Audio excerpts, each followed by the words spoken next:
Jim Gately. He's one of our board members, and he's going to take over from this point. Thanks, Jim.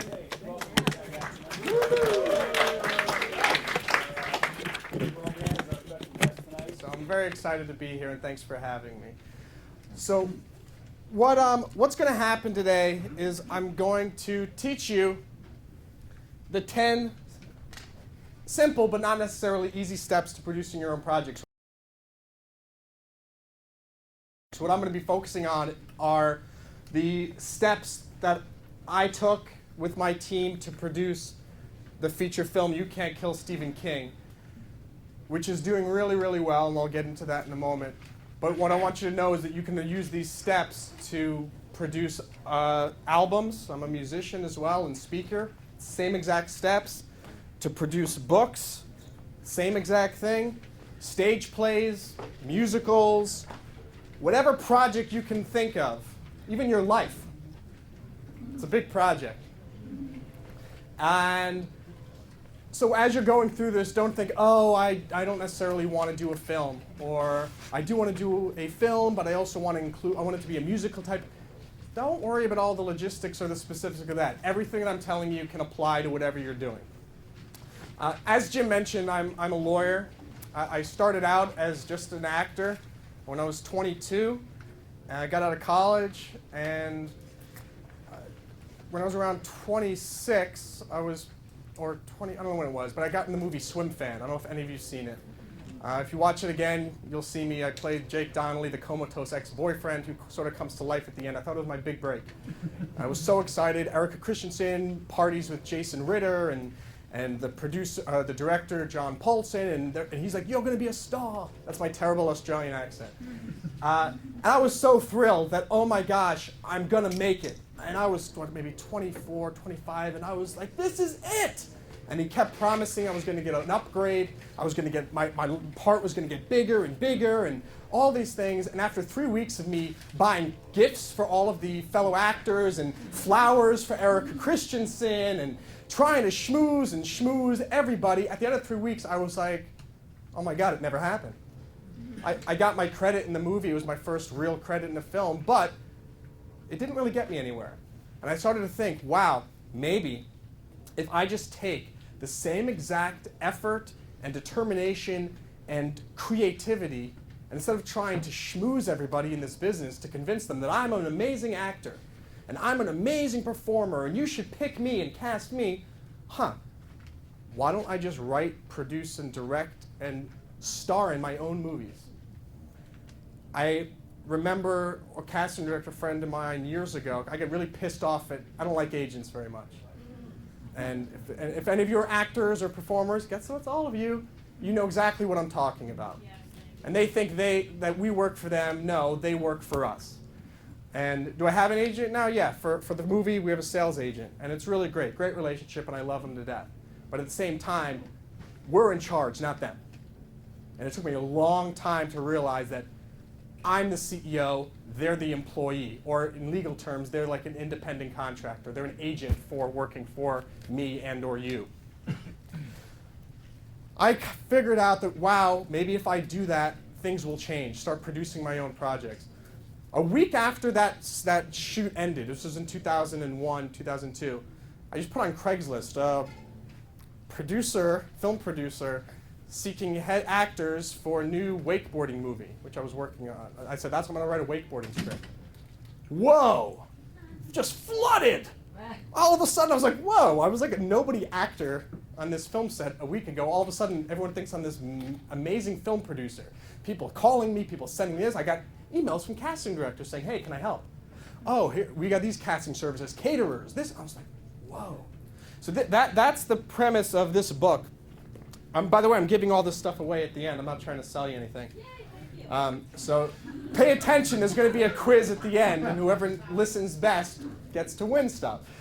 But the book, I learned on that film set, and as a result, wow, trying to meet people and convince people you're awesome does nothing. What you need to do is become the type of person that they want to meet. Don't try to meet them. Become so awesome that they come to you.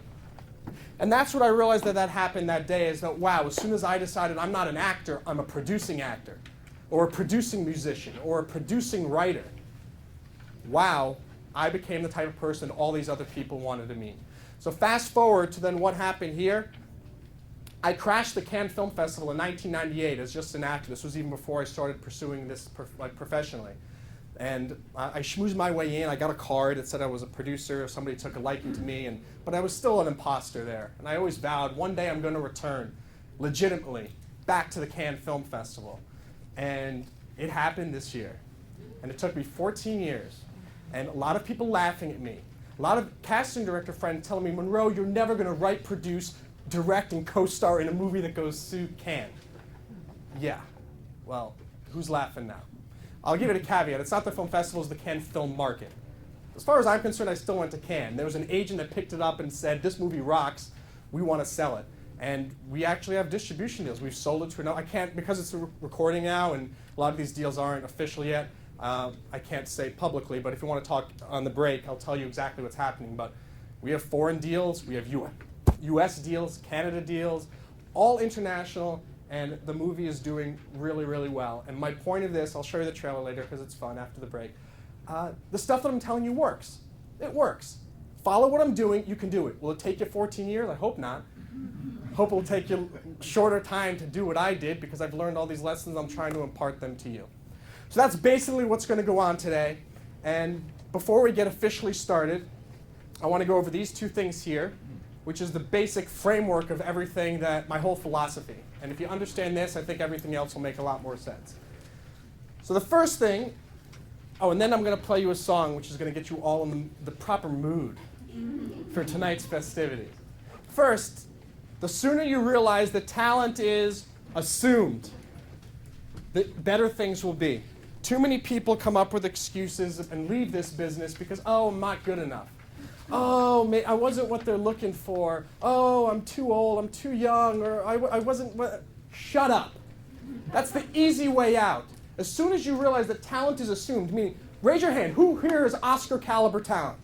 If there's somebody who doesn't raise their hand, very disappointed because you're all Oscar caliber talent. Okay? You didn't raise your hand. Okay, but you're not Oscar caliber talent? I think you are. Okay, I think everybody should be saying it right now. You've got to believe that you're Oscar caliber talent and be boastful about it. People think I'm arrogant. People think I'm cocky. People think I'm this. It's, you know what? No, I know I'm good. Am I good? Who knows? Maybe I suck. But I know that this business works is that you've really got to toot your own horn. And you're going to piss some people off. You're going to have legions of fans. And that's what I have. I have people who love me and people who hate me. Nothing in between. That's the only way that I'd want it. And it's the only way you should want it too. Think of Madonna, Lady Gaga, Tom Cruise, Cameron Diaz. There's no lukewarm. You either love Tom Cruise or you hate the guy. You either thought he was awesome in Rock of Ages or he was terrible. One of the two. Talent is assumed. The reason why I want you to know this, get this through your head, is that it puts all of your success or failure outside of you. If you believe that, oh, maybe I'm not good enough, then you're never going to have. When I was started out, I wanted people to discover me. I wanted people to think, look at that guy. Look at his face. Look, whoa, his eyes, his timbre, his voice. Oh my God, he's so emotional. He's going to be a star. And I was waiting. When are they going to find me? Ooh, ooh, ooh. And you know what? It never happened. And it took me a long time to realize, Monroe, why do you need someone else's validation? If you don't think you're good, no one else is going to think you're good either. And it took me, it was that moment when I realized, I'm not a swim fan, Monroe, I don't need John Paulson, Erica Christensen, or Jason Ritter, or any of these producers to say you're good. I know I'm good. And I'm good enough, so that means if I take the effort to write, produce, direct, and finance my own movies, it's not going to be for naught. It's not going to be a waste because I know that I'm good. I'm not cocky here. This is the attitude you need. You don't, oh, I'm going to produce my own stuff because I suck and no one's casting me, so I'll make my own movies where I suck. No, that's not going to work. You've got to believe that you are the next big thing and that you need that you produce your own movie, it's going to showcase your talent. So talent is assumed. Therefore, then the only two things that matter, and as a key point, the only two things that you actually have control over are your attitude and your business sense. Think about it. Your success or failure has nothing to do with your talent. Anyone know a crappy actor who's a superstar? You don't have to say any names, but we all do. Anyone know a musician who's a platinum whatever, Grammy winner, and you think, they're terrible. My band is better. But guess what? They clearly have better attitude and better business sense than you. Because it's not based on how good you are. Am I a good actor? Yeah. Am I the best? Probably not. Do I think I am? Of course I do. But it's the attitude that's coming into play here. The attitude is what's going to make the difference. And on the flip side, and this is where a lot of actors, performers, folks fail, is business sense. I am a lawyer. I also have an MBA in finance. I have a master's of entrepreneurship. I'm getting my PhD in psychology. Do you have to do all these things? No. But I realized early on that otherwise, if I don't do this, I'm going to get screwed. I was in Iraq for a year at the Army. Before I went, I was negotiating this deal for my wakeboarding movie. And I got Paradigm on the phone, Katie Mason. Maybe you know her name. She was an agent there for, what the heck was the actor's name? Joey Lawrence's brother. Anyone know? Anyway, this guy that was in The Hot Chick, he was an up-and-comer back around 2004. And he agreed to be the lead in this movie that I was producing. The wakeboarding film that started in 2002. And it got really great. He said, I love it, love it, love it. And they put me in touch with their lawyers. So I was no longer talking with Katie Mason. Now I was talking with his entertainment attorneys. And I was like 25 at the time. And as soon as I got on the phone with the attorneys, that's when things went downhill. You're not an attorney. This is non-negotiable. If you want him on board the film, you better just listen to what we're saying. You don't know the law. You don't know the law. And I ended up signing this, getting it with him, and I was so disappointed because he had control over everything. Casting director, where the money gets spent, final cut, and I realized, my God, this isn't even my movie anymore. It's being controlled by this person who has really nothing to do with the movie. And I went to Iraq. While I was there, I went some soul searching. So when I get back, I'm going to become a lawyer because I do not want this to happen again. So I'm not telling you to be a lawyer. I'm telling you, get some business sense. It means you can hire a lawyer. It means you can hire a business manager. You know, how many people know about Mike Tyson, MC Hammer? They're business managers because they're stars. They don't know how to manage their money. They're bankrupt now because they trusted someone else because they did not believe that they were the CEO. They thought, let me just give it to everybody else. My business financial manager will take care of me. Wrong. That's why stop thinking that the agent is in charge and you work for them. No, the agent works for you, and guess who needs to keep track of them? And make sure, well, show me the financial statements. Show me where is the 20% coming from exactly? Is it before expenses or after expenses? What defines the expenses? We spent months with our agent nitpicking the contract, going, yeah, well, that's not an international sale. No, well, no, 20% of what? Well, yeah, well, blah, blah, blah, blah, blah. And fortunately, they liked the movie enough that we had that power. And you guys know what I'm talking about. You try to negotiate with somebody and you have no power, you're stuck. For instance, we have a US distributor that wants to buy it. We're really excited about their interests. And we don't really have the negotiation power with them because, yes, they love it, but in the end, who really has the power then? The distributor does, because if we want to get distributed through them, well, all right, fine, we can push, but in the end, it's like, hey guys, this is the offer we're making, take it or leave it. So the takeaway from here is get rid of the talent thing. We raised our hands before. We all know we're great. We all know we're wonderful. We're God's gift to show business. And I don't mean that in a diminutive or pejorative way. I'm just saying, whoop-de-whoop-de-doo. Either you're good or you're not, and even if you're not, you can still become a superstar. Just look at the world. There's so much crap out there that's doing really well. Sometimes I watch America's Got Talent, and I go, what? You thought they were great? You're a star. You're a star. Sharon Osbourne goes, you're amazing. I'm like, no, you were terrible. Who knows? And even that's law, that's marketing. Maybe their parents put money in, and they by contract, Sharon Osbourne and Howard Stern have to say that they're great. It's all show business, guys. Who knows how that show is really structured? Politics, blah, blah, blah. So remember these two things. Because if you can just remember that your attitude needs to be better than your competition, and you need to have better business sense and business savvy than your competition, everything else, including your talent, is secondary. You can have a crappy script. You could be a crappy actor. You could have a crappy director. You can have a crappy blah, blah, blah, blah, blah. And guess what? You could still make lots of money and become very famous and have some people go, he's brilliant. Even though deep down you're like, my God, I suck. But whatever. Second thing is the brake diver's creed. I came up with the idea of brake diving. That so many people, it really bothered me when people would tell me, oh, I just need a break. I just need an opportunity. I'm so talented. All I need is someone to discover me. And I realized, you know what? Get over that.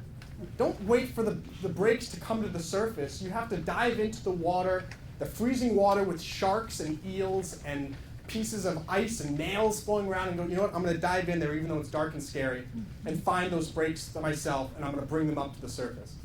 That's what I want to turn you into today, a brake diver. Don't be one of those. The fact that you're here says a lot. It says a lot. You're clearly not just waiting for something to get thrown on your lap.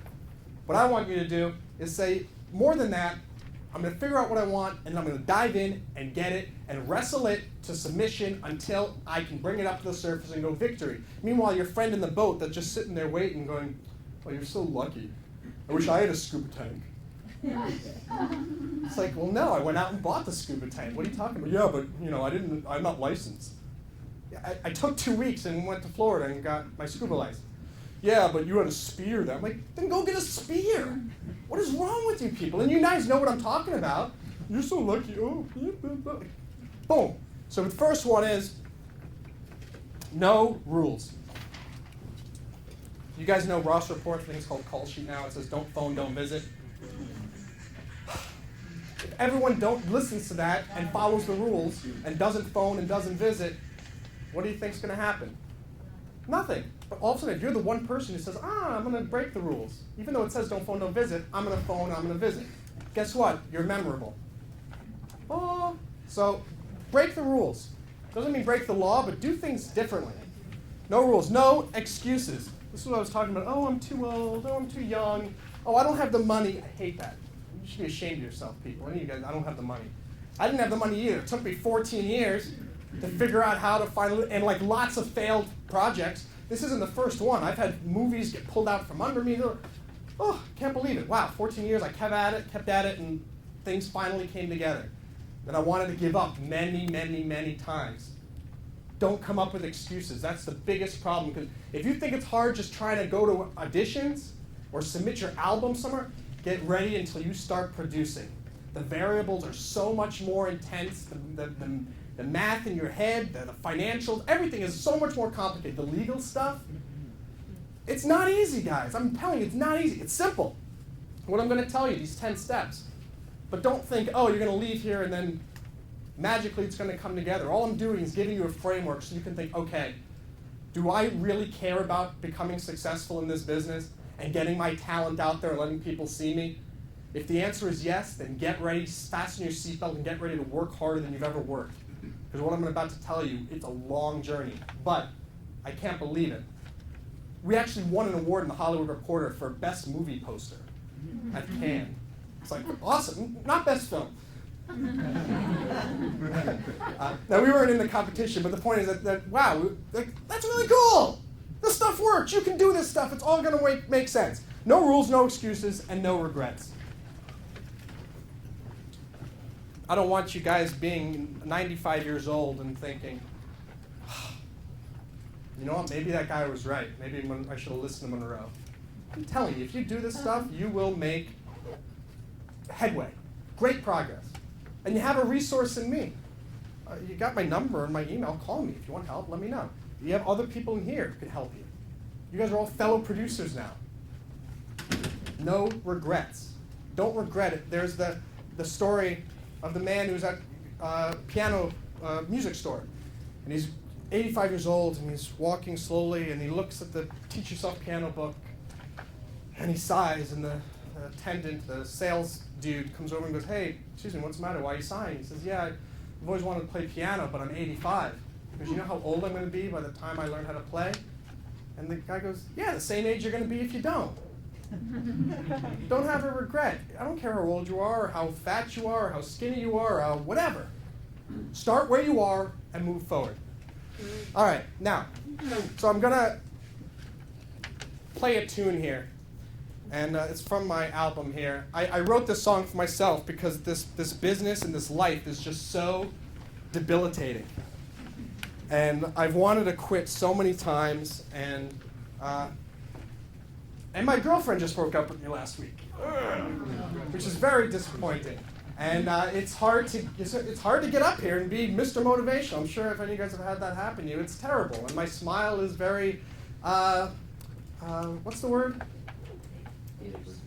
Yeah, no, not fake. Who said fake? It's not a fake smile. It's it hides what's going on behind these eyes. But this song is called "The Sun Is Always Shining Somewhere," and I want to start this thing off by you just thinking that. Here's what is there anyone who's going through a difficult time right now in any way? We're actors. We're all going through a difficult time right now in some way.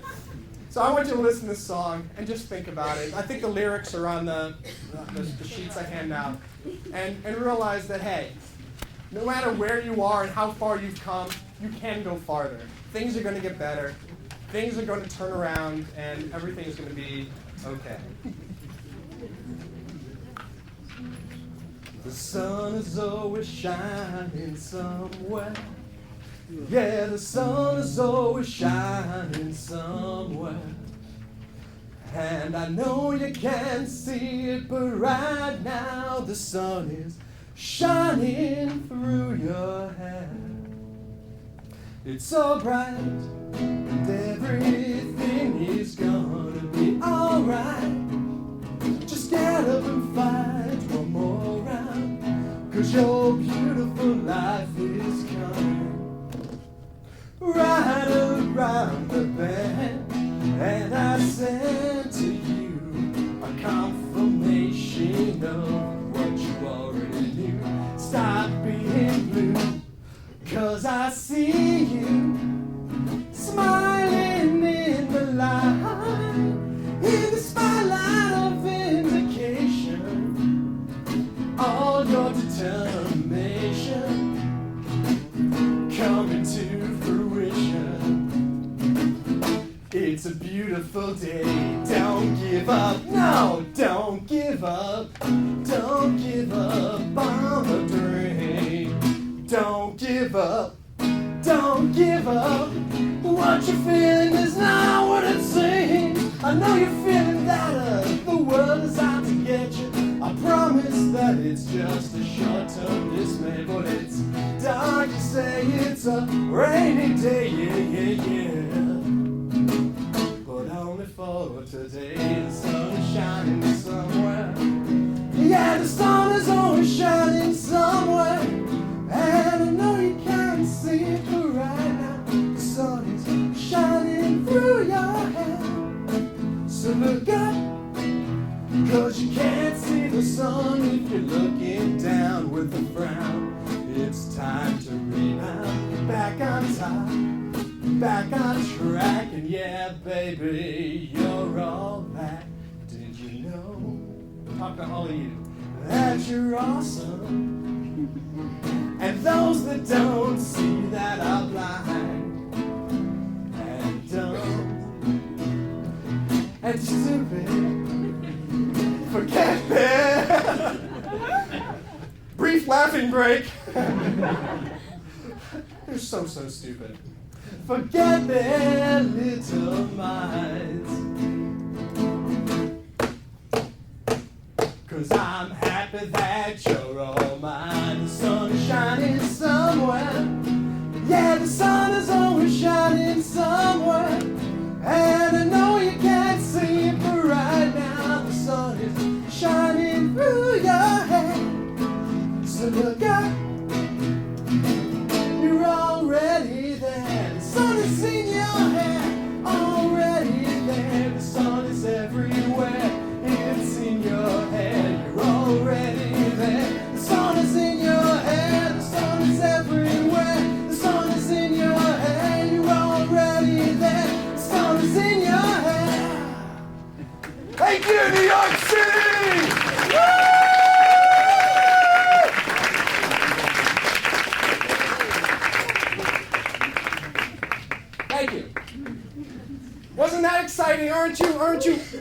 go kick some butt in this business now? Ah! All right. So, the 10 simple but not easy. Didn't I say the 10 easy but not simple? I don't know. Did I keep reversing this? But this is the correct way. The 10 simple but not easy steps to producing your own project. I have the teacher's guide up here. Has them all filled in. First step. Conceive it. And in parentheses, put believe in yourself / train. Conceive it, as in like. No, the last part. Believe in yourself. Believe in yourself / train. So, the point there is that all of you can get started on this whether you have money or not. It doesn't cost money to write a screenplay. It doesn't cost money for me to write a new song. It doesn't cost money to write a poem, write a book, write a chapter in a book. And you say, oh, I need a computer, I need Final Draft, I need... What are those excuses? Is it easier to write a screenplay on Final Draft or Movie Magic? Yeah. And maybe you feel like, oh, I can't get started until I get Final Draft. Then I'm ready to go. Yep. And I'm saying, if you go with that attitude, you may never get started. So I want you all to know, everyone here has got an idea for a screenplay, or a story, or a musical, or an album, something of that sort. That's the first step, is jot down ideas, brainstorm. In fact, I want you all to take 1 minute, or maybe 30 seconds, to write down 3 ideas for projects that you could do. He already has 3 already written. That's wonderful. Write 3 new ones. And while you're doing that, the reason why you want to do this is you don't know which project's going to take off. I can't believe that this dopey little horror comedy film is the one that actually is getting me recognized. It was a joke. It was like, it was raining, we were up in Maine, my friend and I, we just said, well, you want to write a script about Stephen King? Yeah, okay. And wow. Of all the projects, the one I didn't actually intend to do anything with is the one that actually became possible. So write down 3 ideas. Could be a book, could be screenplays, could be poem ideas, songs, whatever. Does everyone have at least 1 idea? Okay. So that's the first step. Now the reason why I want you to have lots of different project ideas is because, as I said, you don't know which one is going to take off when, where, or how. I see far too many people focusing on one project, and it's their baby. And literally, 14 years go by and nothing happens. Nothing. This thing took 5 years. It was 5 years ago around today, that it was in May, 5 years ago that we started writing it. So it actually took 5 years. My point is, maybe this wouldn't have. I was working on other stuff at the same time. I put this album together in 2010 as well. This book just came out, Time's End, Romantic Suicide, a book about how not to screw up, like dating.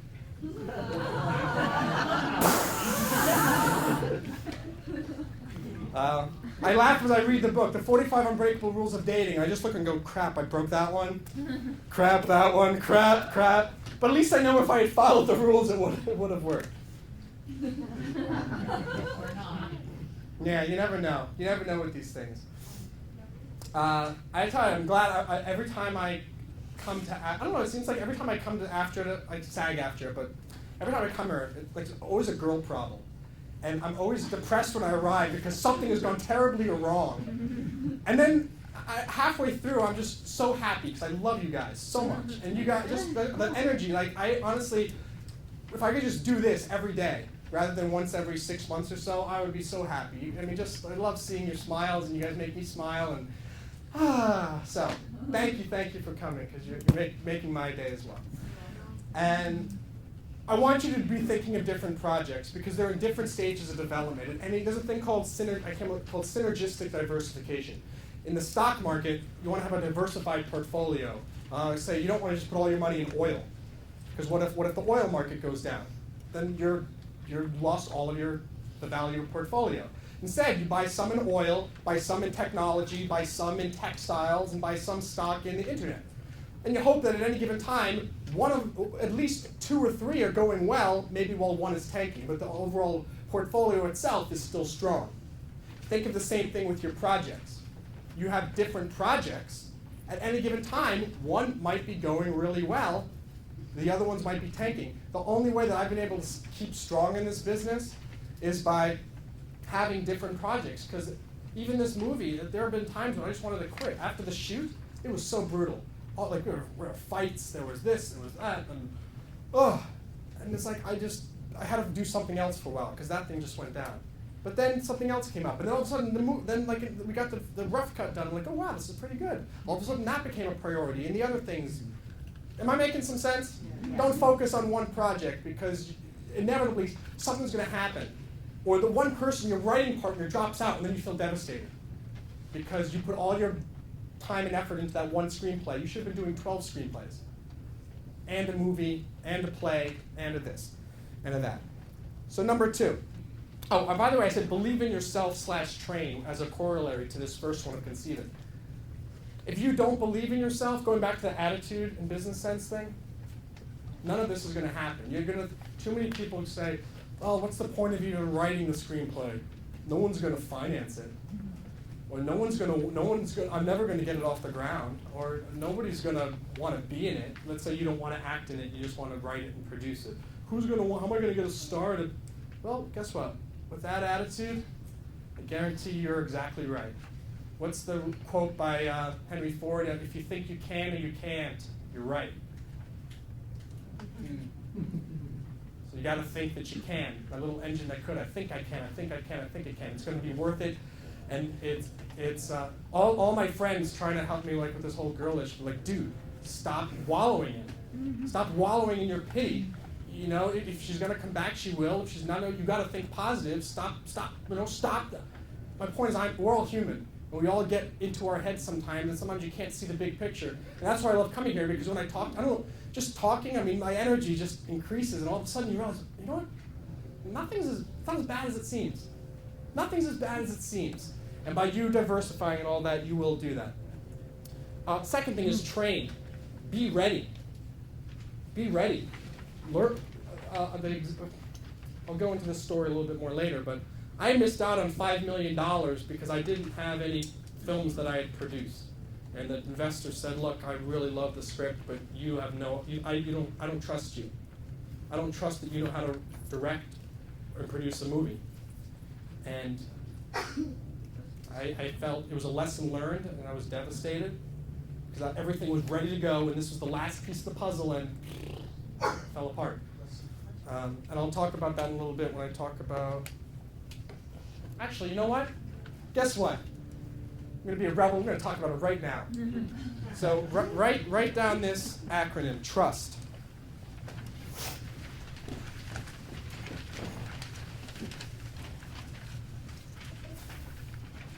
So I came up with this after this investor left.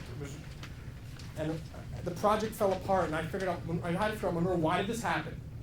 Why did this happen, and how can I avoid it from ever happening again? And so, T stands for track record. I'll go over these in a second.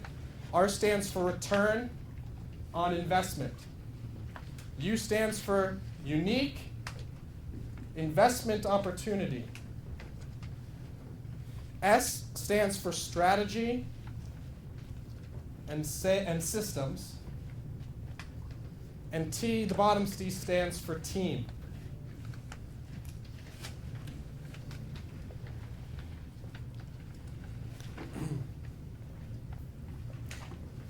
I put that up there. I'm going to let it sink in for a little bit because we'll talk more about it when we get to 3, funding, because this is all about funding. Yes, miss, very quickly. I can't see it. Track record is the T. R is return on investment. U is unique investment. S, strategy and systems, and the T is team. Thank you. Okay. So once you've conceived it, you've got an idea. This is great. You've got it, and you think it's marketable. Wow, this might be something I can do. Something else I want you to do is break them down into funding tiers. Too many people come up with, I did this too, they come up with ideas that are going to cost $5 million to do. And so then you're at the mercy of somebody giving you $5 million. If you have a $5 million budget, You cannot do it for less than $5 million, and that really puts you at a disadvantage. I had so many people affiliated with my film. I had Avril Lavigne on board. I had Sum 41. I had Atlantic Records, I think, or Network Records, which is Avril Lavigne's label, going to do the soundtrack. I mean, the whole wakeboarding thing. I had everybody on board. Attachment Score was the most amazing thing ever. But guess what? It cost $5 million, and guess what happened? I couldn't get the money. And I realized at Monroe that was a mistake to, what, A, focus on just one project, and B, to focus on a project that was such a huge budget. It wasn't a mistake to have a big budget project. What was the mistake? Not having the background. Not having. Those are all reasons why I didn't get the $5 million, but what was my mistake that I made? Not having alternative. That's true, but Not having alternative. not having alternative tiered projects. And now, like, as I write screenplays, I have one like feature that I'm working on that would cost $5,000. I could do it with a little handy cam. I've got another one that would cost like another $30,000, $40,000. I've got one that'll be like $200,000. One that's $1 million. Make sure as you figure out the projects, figure out how it is feasible to raise the money for these projects. You don't want to get stuck with a project that just is unfeasible based on where you currently are. And we got this off the ground. And I can't talk about the budget now. It's a SAG ultra low budget. So if you guys know the contracts there, you'll understand what that means. But wow, talk about a calling card. Now I can get more money going, wow, you did this for that amount? Okay, I'll give you more.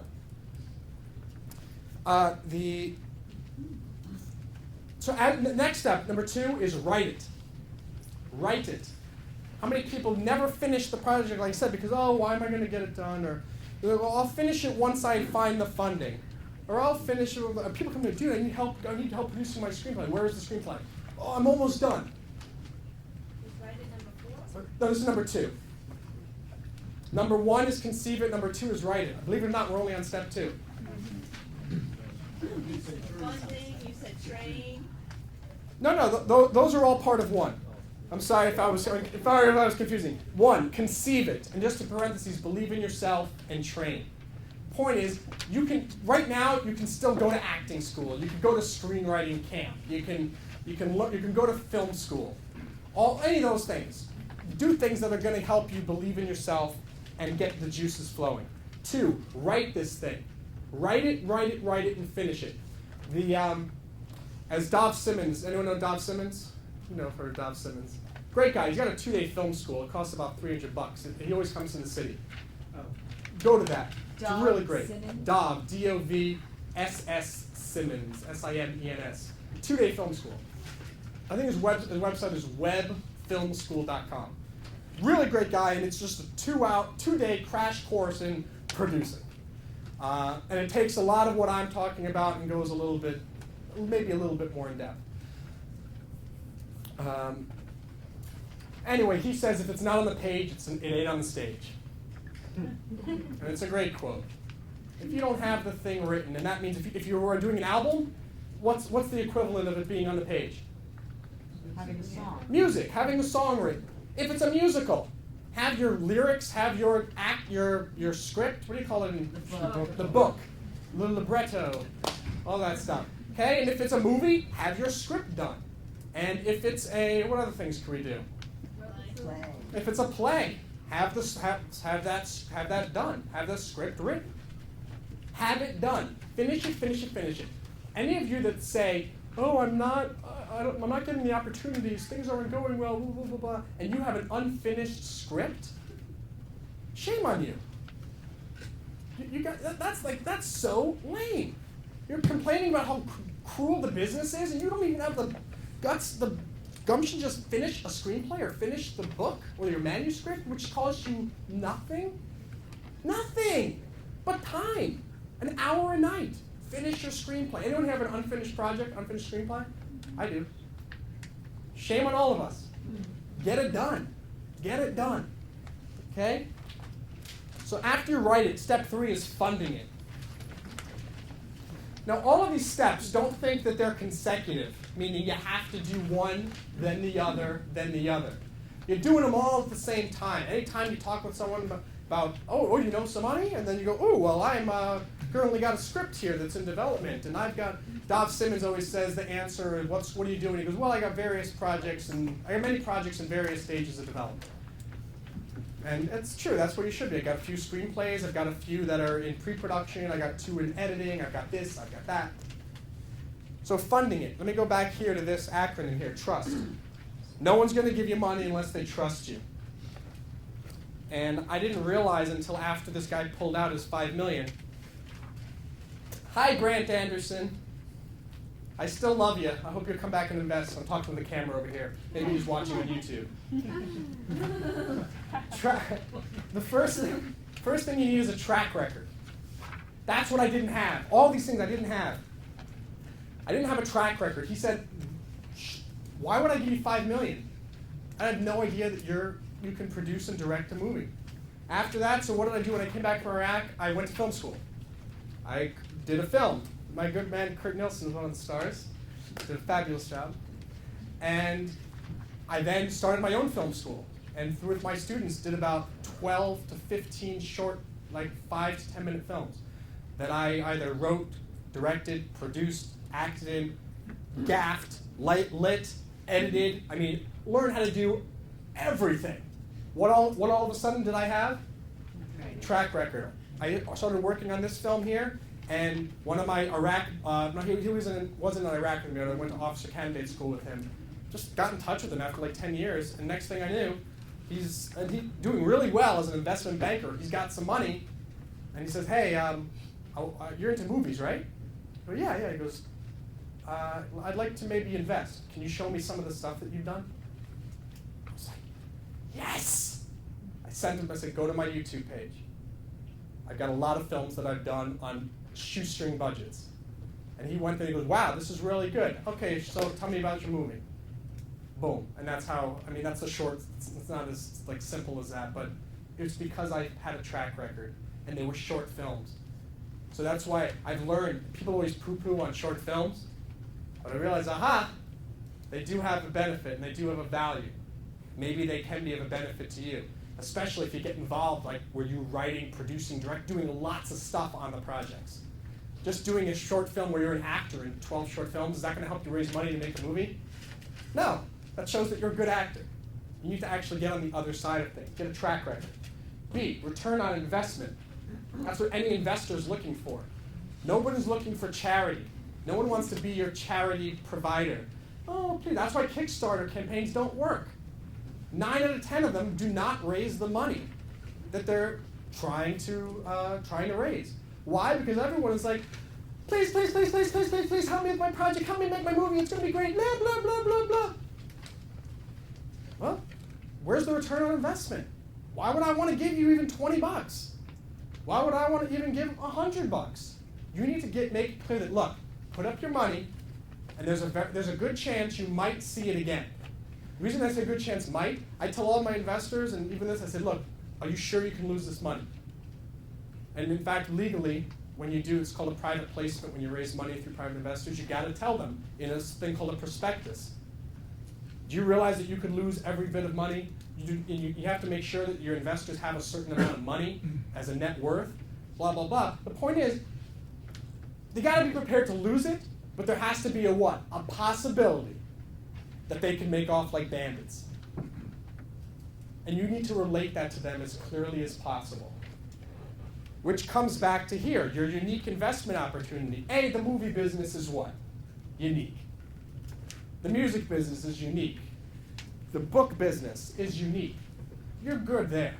But how do you differentiate yourself and your project from all of the other showbiz projects that are out there? Anyone here know somebody who's trying to raise money for a project? Good, about half of you.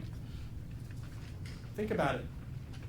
Someone, let's say I have $100,000. It's not going to go to all of you. I'm going to look and I'm going to pick which of these is the most unique investment opportunity.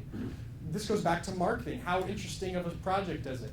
The thing that worked with our film, the Stephen King name. And as a lawyer, I knew that it was a parody film, that we didn't need to get his permission. It was sort of similar to Saturday Night Live, the Miley Cyrus show. They don't have to get Miley Cyrus to sign a release. No, they just make fun of her. And we're not making fun of Stephen King, but we're making fun of horror movies and 90s horror movies and the cliches of what happens in these films. Unique investment opportunity. Cool. Next, strategy and systems. You got to know what you're doing. The track record is fine, but more than a track record, you need to have in place a system that makes them feel like, that's great. Here's the past. I see what you've done. What have you got in place that's going to make me feel comfortable in that you can do it again? Does that make sense? Just because you did it before doesn't mean you're still the same person. Maybe you have a track record, but everybody else did it, and you're just the figurehead. How can you prove to them that, no, I was not just the figurehead, I was the mastermind? I am the reason why all of those projects succeeded. You need to prove that you have a strategy and systems in place to replicate the success of your track record. Finally, you need a good team. I did have a good team for the wakeboarding film. I had Mike Fennell on board as a supervising producer. He did Gremlins, Small Soldiers, The Burbs with Tom Hanks. And I had some amazing people. I had Avril Lavigne supporting one. I figured, ooh, I got the team. But what didn't I have? Again, it goes back to I didn't have my track record. So it was good that I had a good team here, but who was the missing link in the team? Me. It was like you have an amazing hockey team, but the goalie is terrible. The worst goalie in the history of sports. Isn't that, you realize how that could really bad for the game? It doesn't matter how great your offense is. It doesn't matter how great no. Oh, sorry guys. Ooh, and it's 400-0. Because the one team member, well, my point is that you cannot make up for your own inadequacies through what? The others. This is why folks like MC Hammer and Mike Tyson, all these guys, I'm hoping they're doing well now, and I'm not trying to criticize them, but I hope we can all learn from their mistakes so we don't make the same mistakes. Don't assume that your team members knew what they're doing, and don't expect them to pick up your slack. Oh, I don't know, I don't do money. Then you're an idiot. Oh, I don't do lighting. Then you're an idiot. Oh, I don't do costumes. Then you're an idiot. Then you're an idiot, you're an idiot, you're an idiot. You need to know what every person on your team does. How can you hire or fire your cast and crew if you don't know what they do? If you don't know whether they're doing their job correctly? So you don't have to be the most amazing lighting person, but you need to know, okay, I know what a key light is, I know what a fill light is, I know what a backlight is. Okay, I know what a scrim is, I know what this does, I know what that does. With audio, you need to know, okay, this is what a lav does. I need to know a boom, I need to know the mic sensitivities. Do you have to be an expert? No. And maybe that's a waste of your time to become an expert. But you need to know enough to hire and fire people. And back then, in 2003, 4, I didn't know enough. Now, I do. And I failed a lot of times, and I've fallen on my face. I've cried many, many times, and thought it was over many, many times. But you get back up, and you just keep creating this. I want you to take an inventory of yourself and say, how much trust am I, meaning you, am I offering to other people? It might be very clear when you look at it now and you go like, oh, maybe that's why no one's investing in me. Oh, maybe that's why people are backing out. You have to do a soul searching. Next, step 4. So everyone has 1, 2, and 3 so far? Okay. Step 4 is team it. T-E-A-M. We're just talking about a team. Team it. I love how it says like part 1 of 16, all this stuff, and it's all crap. The movies, it's not there. It's like just a way for them to talk about marketing. But it's good because people click on it and think, oh, I can watch the movie. And no, it just takes them to porn sites or something like that. And look at it, look. It's like, ooh, it's just this isn't even a scene from the movie. I don't know who that is. I don't know who that girl is. It's funny. Team it. You need to put a good team together, and that starts with today, before you have the money. Why do you want a good team? Because the better your team, the more likely people are going to want to be a part of your project. If all of a sudden they say, hey guys, I'm working on a new script, Tom Cruise is signed on for the lead, whose ears are going to perk up? Whether you like him or hate him, just think about it from making your money back as an investor. Ooh, I know him. Rather than, oh, I'm working on a screenplay, we don't have any attachments, and we're trying to get a casting director, and no one wants to be a part of that. But we got Tom Cruise on board. He's playing the lead. It's going to be directed by Steven Spielberg. Steven Soderbergh is doing special effects, and it's like, whoa, this sounds like a great, great, great movie. Put a good team together. And remember I said the system is circular. You don't start at conceiving it and wait until the perfect, brilliant idea. No, all of it's coming at the same time. Talk with people. Yeah, I'm working on projects. Get those business cards, this and that, and start getting people on board. And the more, another quick story which might be inspiring. With the wakeboarding film, I got interviewed by Wake World magazine. And the interviewer said, so what kind of music is going to be on the soundtrack? There was soundtrack. I'm trying to finish the script. I wasn't even thinking about that, but I thought, you know what? Let me think positively and try to get a team together. I said, well, we're very much interested in Avril Lavigne on the soundtrack and Sum 41, and we're certainly fielding offers for a distribution deal for the soundtrack. 2 days later, guess whose manager emails me? Avril Lavigne's manager. Goes, hey, my name is Alexandria Stewart. I'm Avril Lavigne's manager in Canada, and I love wakeboarding. I read about you on wakeworld.com, and guess who would like to give you a letter of intent for Avril Lavigne and Sum 41? Whoa. So the point is, I had no money, the script wasn't done, but be confident and think forward, like, who would I want to be a part of this? Who's going to help me make this project? And as soon as they came on board, all of a sudden I started to realize the power of this and of talking to people. I just started calling up. I called up wakeboarding companies. The next thing I knew, I had them on board. I had Mastercraft Boats on board. I had Taiga Boats on board. And before you know it, the aura of the film, the team starts to grow. All well and good, but again, what happened? Where did I fail? Track record. I had a good team, but I didn't have, and it was a good return on investment. It was a wakeboarding film. Back then, all these skateboarding movies were coming out. Unique investment opportunity. They had it. Really cool film, wakeboarding, niche sport. Had a good strategy and system, or at least I thought it was, but guess who didn't? The investor. And he said, where's your track record? So my point is, if you miss any one of these, you're out of luck. So really consider those when you're putting your projects together. All right, so it's 10 till. In about 7 minutes, we'll take a 5-minute break. Next step is pre-produce it. Pre-produce it.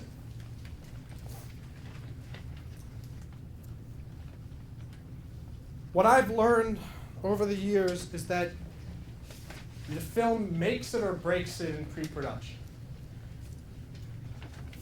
I've also learned that pre-production only starts when you actually have the money. A lot of people say they're in pre-production, but then they don't have the ability to write checks. If you don't have the ability to write checks, guess what you're in? Development. Development. And I know how nice it is to say you're in pre-production, and I would say that all the time until I realized, but I'm not doing anything because I can't, because I have no money. So you realize, no, you're in development. But going back to pre-production is what, in development and pre-production are the same thing.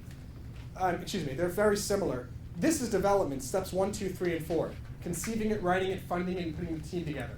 That's basically your development. You're getting people the script, you're finishing the script, going, hey, do you think you might want to invest in this? And I'm tweaking it, this and that. Once all that's together, you have the finished script, you've got the money in the bank, and you've got tentative commitments from people.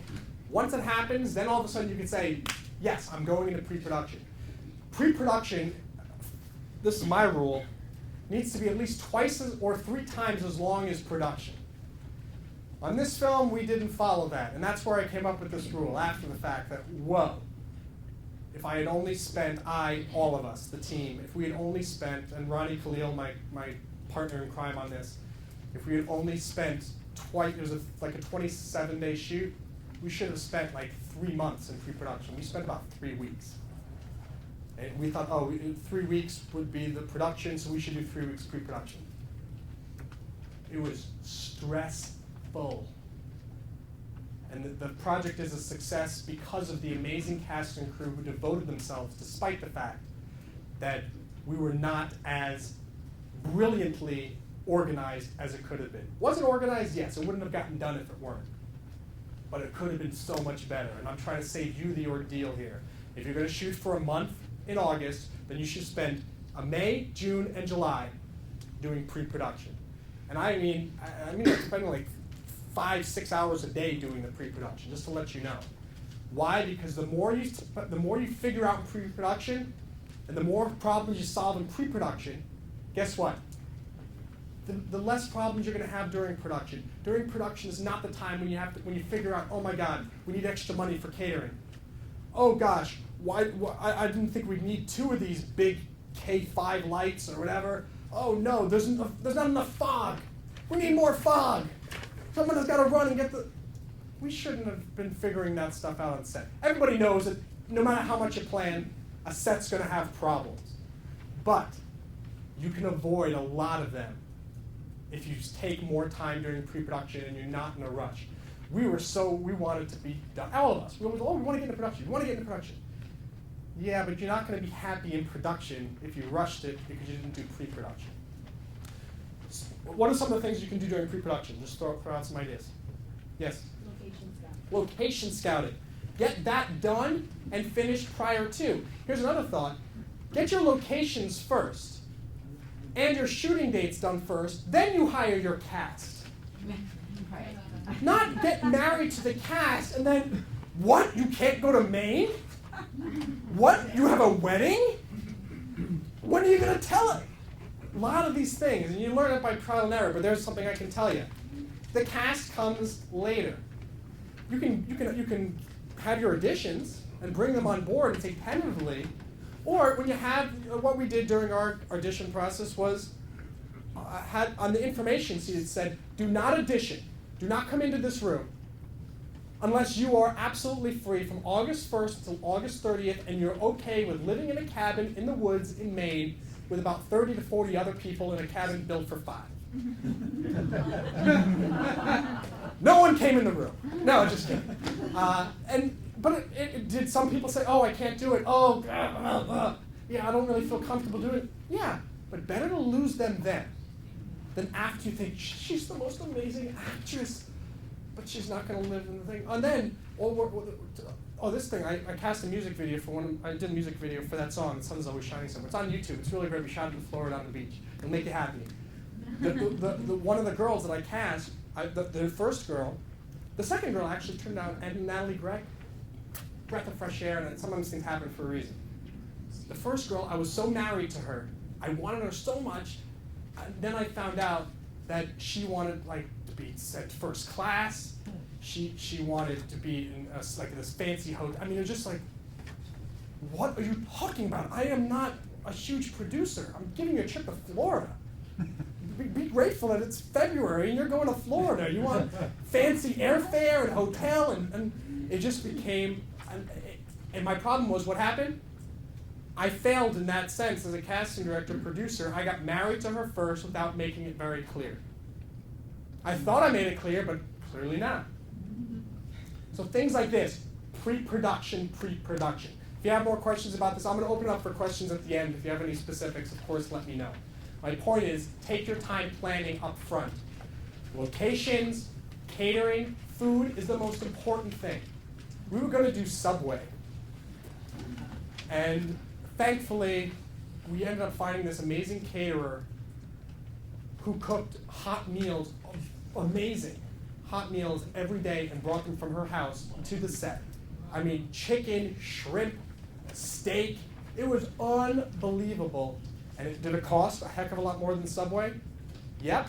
But I think it was the glue that kept that crew together when it was cold, it was raining, it was miserable, tempers flaring, 30 people living in a house for 5. At least the food was good. Don't get pizza for everybody. Don't get PB&J sandwiches. take the time to respect. If you're not paying them a lot of money, everyone did it deferred pay. If they're doing a deferred pay and they're not getting, there's no guarantee that it's going to be we're all thrilled that it's doing as well as it is. But when you get any project, you never know. And you want to at least make the experience on set as fun as possible as a reward in and of itself. Does that make sense? Don't make the production like, oh, just suck it up and blah, blah, blah, blah, blah. You should be glad you're here and, come on, it's like, we're all doing this for free. We're hoping it's going to be a big hit.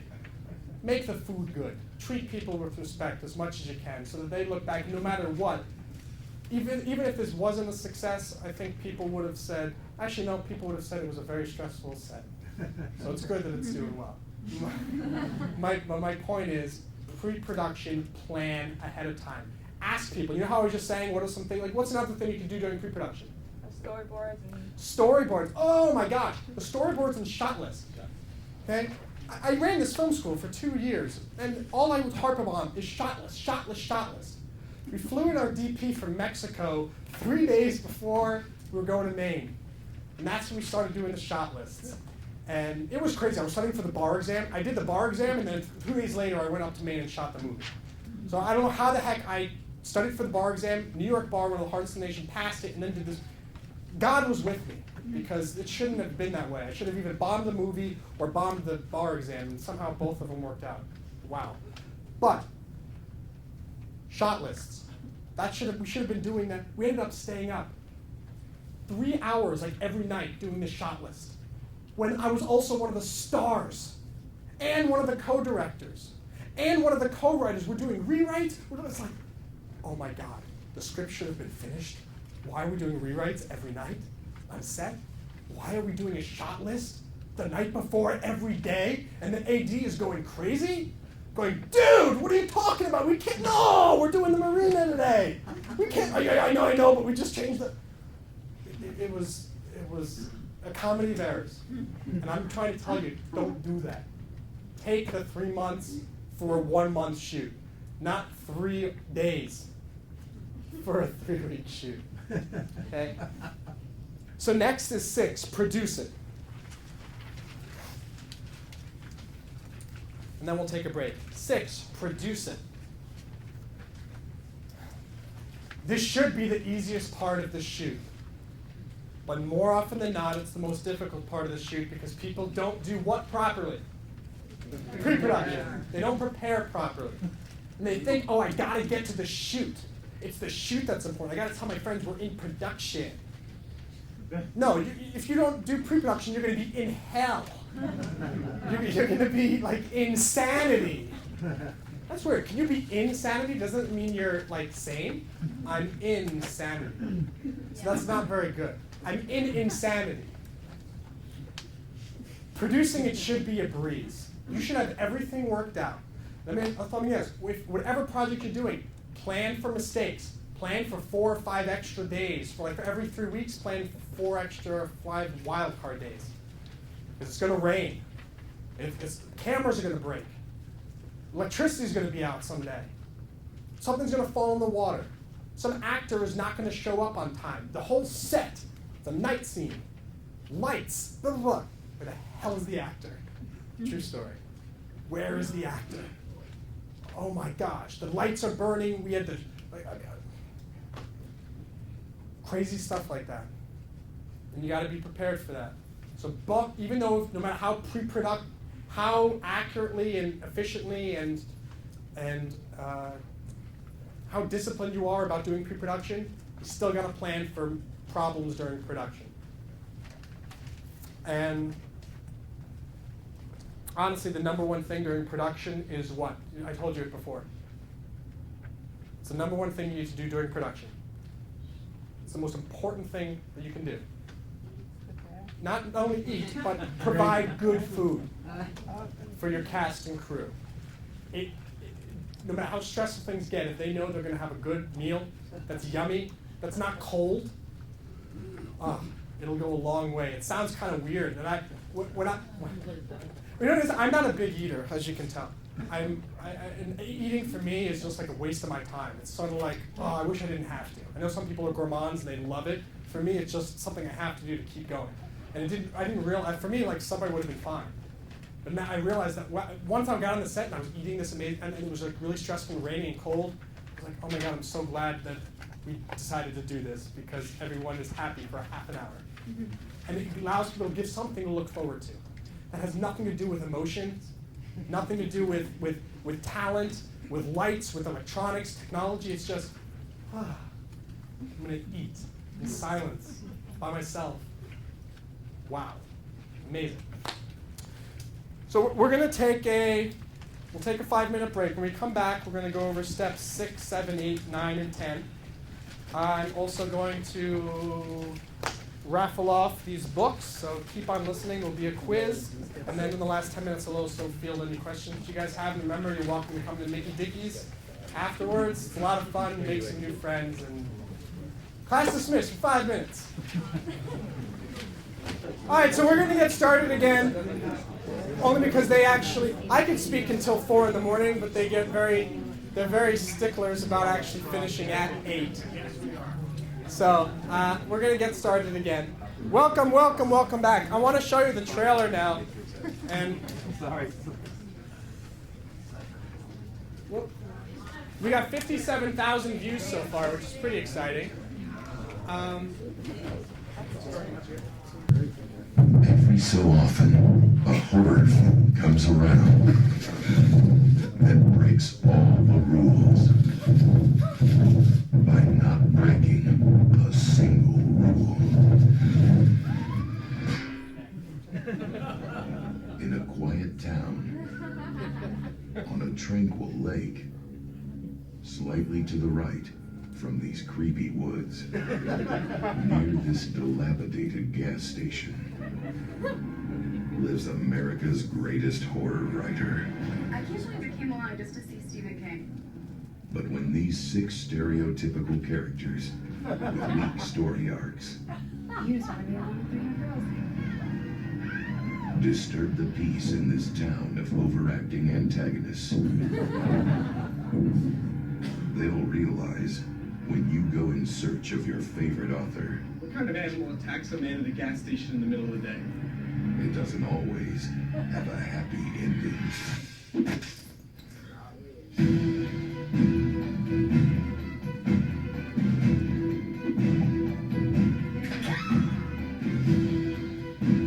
Semi-inspired by the disturbed mind of best-selling author Stephen King comes a movie that has it all. Fake blood, hot babes, babes on babes, fog, more fog, creepy twins, low-budget gratuitous violence, high school drama. What happened is your boyfriend was making out with a girl that I was gonna marry. Oh, give me a break. The token blackmail, and of course, cheesy Stephen King references. There's Ronnie. This summer, horror is king. Don't you think 2 of our friends dying qualifies us for serious danger? Not just serious danger. Stephen King danger. You can't kill Stephen King.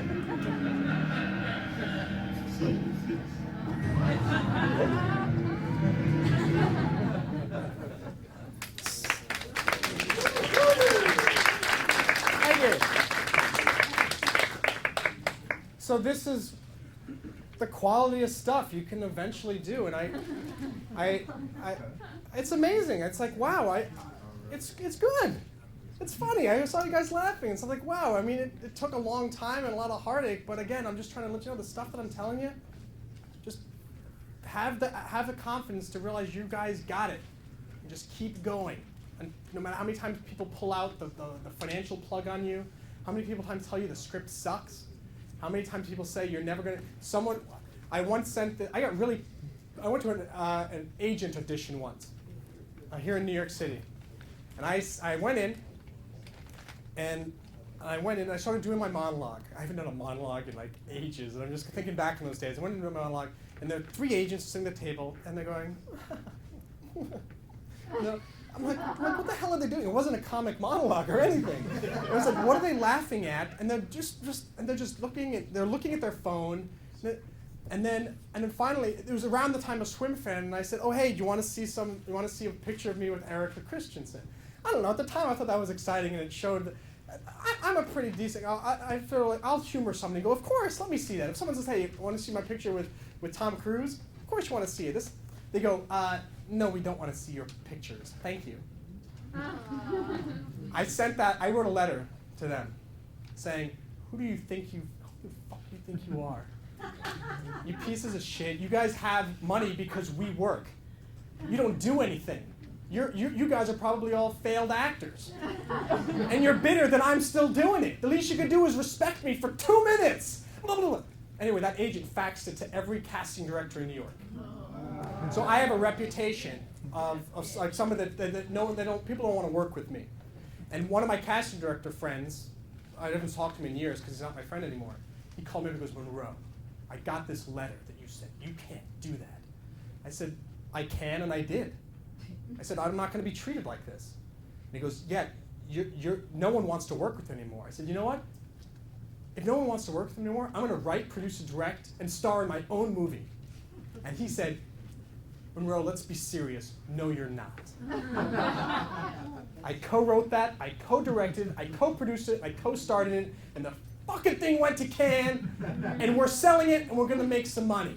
And it's pretty damn exciting. My point is, don't let these idiots get you down. Everyone is jealous. Yes! Fuck you, Hollywood! I mean, I love you, Hollywood. People are going to criticize you and tell you suck. Just, you got to let it walk off your back and keep going. Got to keep going. Got to keep going. In fact, you got to keep going. Number 7 is post-produce it. I mean, technically post-production. This is where most projects, if they haven't already, fall apart. How many people know a project that's still being edited? A lot of you. All the movies I'm in. Yes. You gotta finish your project. There's one project of mine I still haven't finished, and the actress is still furious with me. And I keep telling her I'm going to get to it. I'm going to get to it. And I mean it. One day I'm going to get to it. Unfortunately, I got 50 more other priorities now that I have to take care of. I'm a lot busier than I was back when I did this. And I apologize to you, directly to you. I'm looking right at the camera to her. Finish your projects. Part of pre-production is planning post-production. Too many people think, oh, we'll raise the money to hire an editor later. Oh, we'll find the money to get a soundtrack later, etc. Blah blah blah blah blah blah blah blah. And I'm telling you, don't wait. That's the worst thing. Oh, we need finishing funds. Oh no, you should have gotten finishing funds when you got your production funds. It's like, what were you thinking? People think, oh, I'll just get started. Don't do that to yourself. Have the money already in place and budget it accordingly. And do not touch that money that's allocated for post-production during production. Put it in an escrow account and tell the banker, do not let me take this money out until I show you that the film is done and ready to be edited. I'm just trying to give you an analogy that obviously you don't have to do that, but have some discipline. Too many projects get bogged down in editing. And editors are a tough bunch. Why? Because they actually wield a lot of power. If you get your editor upset, guess what? I as a lawyer, I did entertainment law first before I became a public defender. That's what I do now. And I got calls all the time from screenwriters or filmmakers, directors, this or that, who didn't have good contracts with their editors. And guess who's holding footage hostage? The editor. And the editor's saying, no, now I own part of the copyright, or no, I'm sorry, you're not getting it until I get my money. And you're like, oh my God, here's the only hard drive. What, you gave? I'm sorry. I said, I'm so sorry, I don't mean to be insulting. Please tell me you did not give the only hard drive you have to the editor. Yeah, well, what was I supposed? No! No! I mean, we made, with our film, we made like 4 copies. 1 copy of the original footage is in LA with Ronnie, 1 copy is me here, another copy is with John Seymour up in Maine. That way, if God forbid something happens, we've still got the footage. That's another thing you got to plan for. Like, guess how much? That costs like $200 for each of those hard drives. That's $600 that probably a lot of people didn't even think about. Certainly this client of mine didn't. She just gave the hard drive to the editor. Yikes. Don't do that. Another thing is have alternate editors in mind. Know that, don't let them commandeer your project by giving you threats. Take time interviewing your editors up front. Find out exactly the procedures. In our contract, it was very clear. You're going to get paid this much when you do the logging. Once you do a rough cut and you send me we would get the final cut file with every stage of the project. The reason why this makes sense is I have the original footage. As long as I have the final cut profile, guess what I could do? Go to another editor to finish the project because you just link the raw footage with the Final Cut Pro master file. Boom. Trust but verify. That's one of the big things I learned as a lawyer. People always go, don't you trust me? I do, but I'm also going to make sure that if something goes wrong, we know what's going to happen. So with your post-production, the key there is to make sure there's the financing in place and the contracts in place to ensure that the thing is going to get edited. The shooting well, we know that the pre-production took about like 3 weeks and shot list took 3 days. Not good, neither. The shooting took about 3.5 weeks. Post-production, and we were going at a pretty brisk pace, about 1.5 to 2 years. So that's something else to keep in mind, that, wow, that's really the longest period. The whole film was the post-production. What another tip for you? The rough cut is going to look bad. Be prepared for that. When I first saw the rough cut, I was sort of disappointed and went, darn it, this is just like every other project. It looks amateur. I didn't realize that we were going to go through like 9 cuts. I mean 9 cuts, not like 9 tweaks. 9 overhauls, and it just got better and better, and soon the color correction came in. Soon the music started to be composed. Soon the special effects started coming in. All of a sudden, and I realized when you look at a rough cut, don't expect it to be good. And that's one of the biggest lessons, because I was devastated when I first saw it, and I thought, oh my gosh, everyone's going to be disappointed. And only after time went by, I realized, dude, they call it a rough cut for a reason. It's rough. Really, really rough. Not the cut, it's rough to watch it. Like, it's going to be like, whoa. The next part about post-production is that it's the key to preparing it for distro. This is still part of post-production.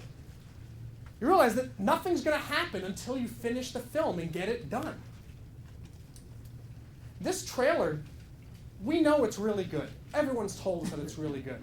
Our sales agent said, you are the first filmmakers in our many years working here where we have not had to redo and re-edit the trailer. Because you actually brought a trailer to the table that we think is going to sell the movie. But does the trailer alone sell the movie? No. It just gets whom interested. The distributors, of course the fans, we got like 50, our Camelot Entertainment's our agent in LA. And I don't know why they decided to put their own up, but they put their own up. Ours has 57,000 views, it says 7,000. Whatever, no big deal.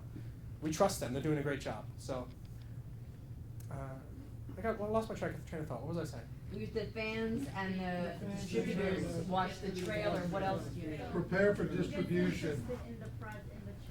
Oh yeah, but the trailer's purpose is only to get the distributors interested in what? Watching the movie. So realize that even if your trailer's great, the movie still needs to be good enough that distributors are going to think, hey, we can maybe make some money off of it. So on one hand, the trailer needs to be good, but it also needs to reflect the film. So make sure you put enough time into both of them. You can't have a great trailer and a terrible movie, or a terrible trailer and a great movie. In fact, the latter is even worse. And you have a great movie, but your trailer's terrible. Notice how the trailer told a story? Yes. Is there anyone here who doesn't know what it's about? Or tell me what that movie's about. How about that? It's about 90 minutes. It's about 90 minutes. Very good. You're right, it's a comedy. It's a comedy. It's a comedy horror. Comedy horror. It's about a what? What's those plot synopsis? What happens? Field trip. Cliches of horror, but clearly, what's happening? Group of friends. Group of friends go to see Stephen King, and what happens? All get killed. They die! Whoa! It's breathtaking. Oscar quality. Stereotypical movie. That's what you want the trailer to do. I watch so many trailers where all it is just a music video. Do you know what I'm talking about? And you're like, that's great. It's got music. It's got great shots, great cinematography, but I have no idea what it's about, and I don't want to watch it. So you need to be prepared that your trailer gets people excited and lets people know what it's about. And we think this did this. You guys were laughing. You know that you're not going to go watch Saw. It's not going to be this terrifying, gruesome thing. And you're not expecting it's going to be a straight up just comedy film. Clearly there's some blood and guts and stuff, but we're clearly making fun of ourselves. Whenever your project is, make sure that all of that stuff is clear. When you pitch it to people, oh gosh, a lot of you guys all come up to me after breaks and this and that. I'm telling all of you guys need to be more succinct with your marketing. A lot of you come up, I'm not criticizing you, it's boring what you guys tell me. You're just going off telling me about your projects and blah, blah, blah, and it's like, logline. I'm working on a film. It's a wakeboarding film, romantic comedy, like Rocky meets the OC. Boom, simple. I just made that up right on the top of my head. I could be much better, but not. Okay, I got this great screenplay. It's about this kid and his brother dies, but he's a wakeboarder. And then I forgot. But he gets expelled because of the drug problem that his cousin had, and he's got the scooter. The scooter is. Do you know what I'm talking about? No one wants to listen to that. Don't be rude to people. Don't assume that they want to listen to your life story. I call it the 10-second rule. You have 10 seconds when you open your mouth. Hi, my name is Monroe Mann. It's very nice to meet you. I have a couple of projects. Can I discuss them with you? How nice it is, because guess what? If I have the time, I will say, sure. Why don't you tell me about one of them? And guess what I just gave you? Permission to talk for 20 more seconds. But you're also being polite, because then I could say, you know what? I would love to. Here's my card. Could you call me tomorrow? You see how nice that is? Rather than just coming up and I'm not just talking about with me, with anyone, any investors, any people you want on board the film, anyone you're pitching to, 10 seconds. If they like it, you get 20. If they like your 20-second pitch, guess what you get? A minute. If they like your minute pitch, you know what? Let's sit down for 5 minutes for coffee. If they like your 5-minute pitch, guess what? You know what? Let's have a conference call for an hour. But people go into the conference call when they first meet someone. No one has time for an hour conference call. And this is the problem with it mostly, is I have no way to keep, because the thoughts are so disorganized sometimes. You think you're explaining what's going on. You're just confusing me and confusing anyone else you're pitching to. Don't use me as your sounding board for figuring out what your project is about. You need to do that at home, writing it down in the mirror. What's your film about? It's a coming-of-age story about a Civil War general who commits suicide. I just made that up, but doesn't that sound interesting? At least you know what it is. At least I could say, you know what? I don't do Civil War drama, sorry. Or, suicide's, I was going to say suicide's hot now. That's a terrible That's a terrible thing to say. Yeah. Suicide awareness is very popular in the news right now, so maybe this would be a good film for that. Why don't you talk to my secretary? Am I making sense? Yeah. Okay. Be succinct and be clear with what you're pitching. And that goes with the trailer too. Watch the trailer and go, is this a 1 hour blabbering conference on the phone with 15 different people talking? Or is it a 10-second elevator pitch that clearly and succinctly tells people what I'm doing? I'm going to give one more example because I need to hit this home. It's so crucial for anything you're doing the rest of your life. Think of this. Which is going to make you want to listen more? oh my God, dude, the most amazing thing just happened to me is I was down in the subway, and I was supposed to catch the train. Oh, and I met somebody. I met a movie star. I was just walking. It's kind of interesting, but how about this? Guess who just met Tom Cruise? Yep. You got a second? You want to hear? All right. Guess where he was? He was on the A train. Tom Cruise is on the A train. And he wasn't with his wife. Do you see what I'm saying? How much more interesting this is if you are giving these 10-second blurbs. All of a sudden he was interested. He wanted to hear more. And I threw in something else like, oh, who was he with? Oh, not his wife? Boom, then you can go for 30 seconds. Yes, and guess what he was wearing? And blah, blah, blah, blah. Storytelling, guys. Don't just blab in. Enough said. Yes, it was his mother. Correct. Next, 8, distribute it. So that's the phase that we're in right now. Is we how did we get the sales agent? We finished the trailer. We registered for AFM, American Film Market in Los Angeles, last November. We printed up flyers. Ronnie and our editor, who's also one of our producers, we didn't rent a booth. We just went to AFM, and they went around to all the other booths, because all these sales agents had booths there because they're trying to sell their films, and just started pitching, just like we were talking about. We brought the trailer around in a computer and just kept showing it to everybody. The reaction that you guys had, it's the same reaction there. They go, that's interesting. Yeah, send us the finished film when it's done. So we had a whole bunch of sales agents who all said, because of the trailer, which did that good 10-second, 20-second, 30-second type of thing, it got the sales agents interested. So then when we finished the film, finished the rough cuts, we started sending them, not the rough cut.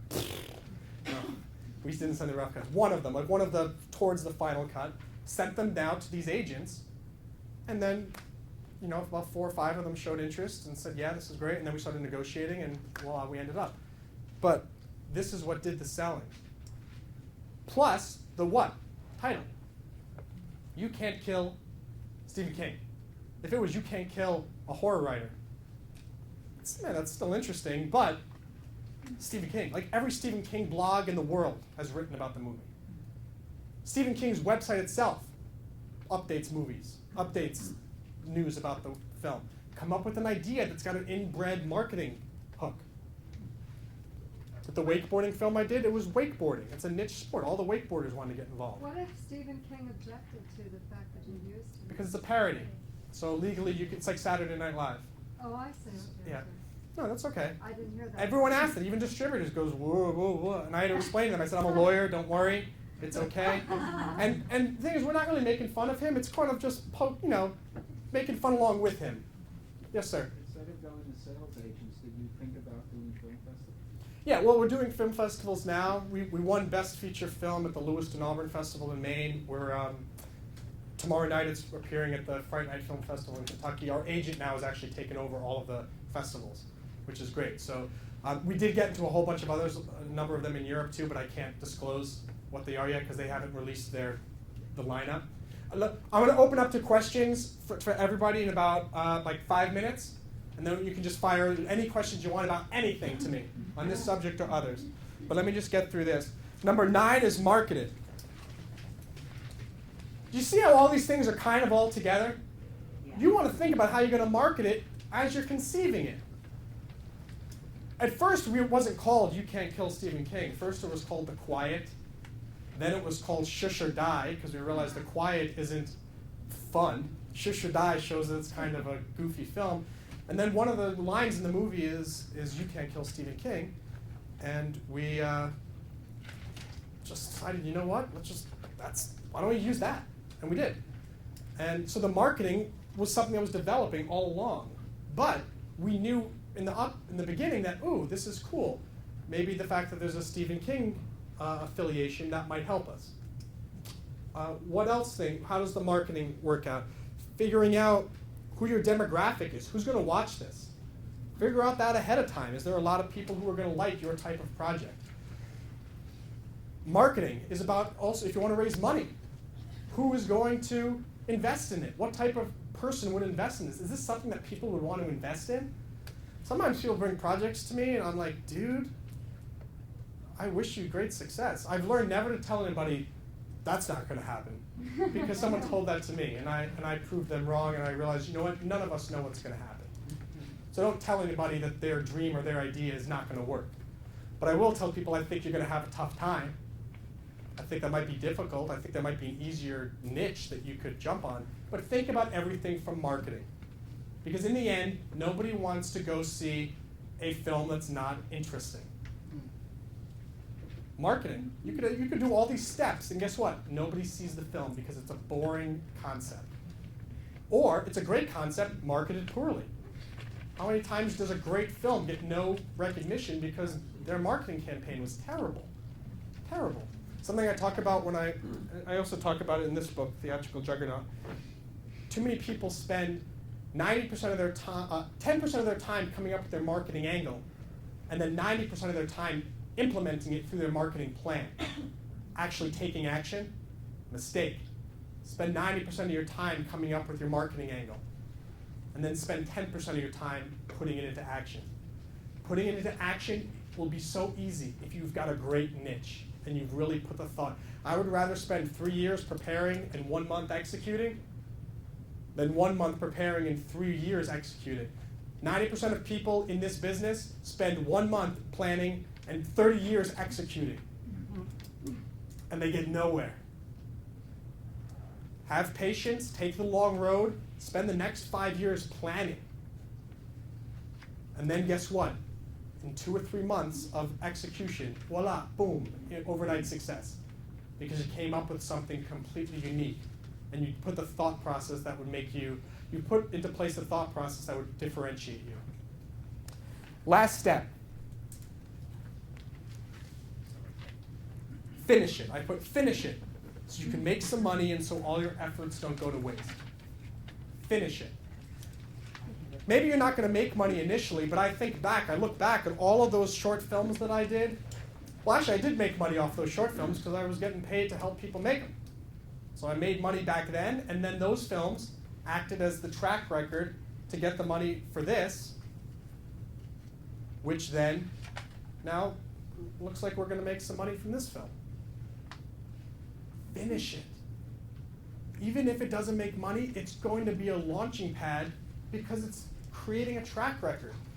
Even if it's terrible, if you finish it, it shows that you at least have good producing skills, time management skills. Does that make sense? Yeah. Even if the quality of it is terrible, blah, blah, blah, the fact that you finished it, that still says, good job. You've got a finished 5-minute film on YouTube, and you produced it and wrote it. That's great. It says you can finish a script, you know how to get a cast together, you know how to get a crew together, you're able to produce it, you're able to figure out how to edit it, you're clearly able to know rudimentary marketing because you put it on YouTube, and I watched it. Critique aside, that's pretty impressive. You've just added to your track record. Then the next time you focus on improving the lighting. Every time I would do one of these projects, next time I gotta fix that. Next time, okay, I know and I learned from this film. Make sure pre-production is 3 times as long as production. Keep learning. Moving on and on and on. So those are your 10 steps. Conceive it, write it, fund it, team it, pre-produce it, produce it, post-produce it, distribute it, market it, and then finish it.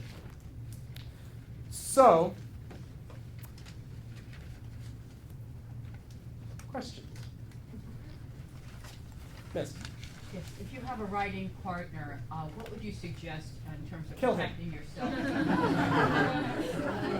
Protecting yourself in the collaboration process. I'm sorry, speak up? If you have a writing partner, what would you suggest in terms of legally to protect yourself?